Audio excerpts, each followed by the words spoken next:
És una pel·lícula que està molt vinculada a Verònica, en termes de temàtica, de to.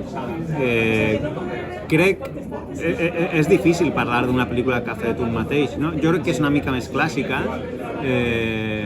però no sé, perquè la meva percepció de les pel·lícules que faig no sempre és la mateixa que té la gent que les veu.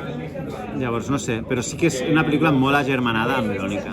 És que és una preqüela de Verònica que forma part de l'univers de Verònica, de la pel·lícula que vaig fer fa uns anys ja, i sortia un personatge molt petit que era l'Hermana Muerte, que era aquesta monja andalusa molt peculiar i que li donava les claus a Verònica per resoldre el misteri que l'envoltava, i jo vaig sentir sempre que tenien un deute amb aquest personatge, que n'hi havia molt més per contar, i vam decidir-nos a investigar les arrels d'on surt aquesta noia i què li va passar quan era jove.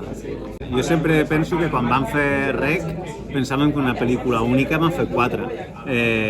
A priori sempre fas les pel·lícules com experiències úniques, no com part d'una estratègia d'un univers, no? Però bueno, hem fet la segona i mai no se sap. Jo crec que el principal que un busca és provocar emocions de qualsevol tipus, i sobretot no provocar avorriment. És el que per a mi és l'objectiu principal, que la gent surti del cine, i sobretot crec que el que més pot aspirar una pel·lícula és a ser el començament d'una conversació, ser el punt de partida d'una conversació. Llavors la meva aspiració és que la pel·lícula deixi alguna cosa al cap dels espectadors perquè després puguin comentar, reflexionar i una mica expandir la pel·lícula dins dentro d'ells mismos.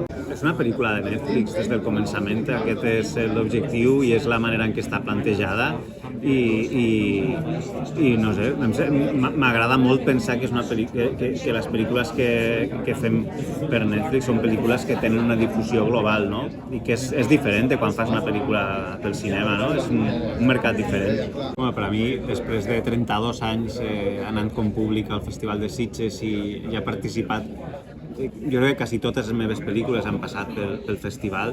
Per a mi és com tornar a casa, no? Jo volia ser part del festival com cada any, i quan l'Àngel i la Mònica i l'equip de Sitges ens van trucar per dir que consideraven la possibilitat de posar la nostra pel·lícula, va ser una alegria tremenda, no? Perquè quan fas cinema de terror crec que no hi ha un lloc millor que el Festival de Sitges, no? Fins i tot jo crec que jo faig pel·lícules de por només per posar-les a Sitges. És molt bonic que n'hi hagi l'oportunitat d'anar a Sitges i veure-la a l'auditori, no? Que és la sala de cinema que més m'agrada del món. Sé que això em fa molt feliç.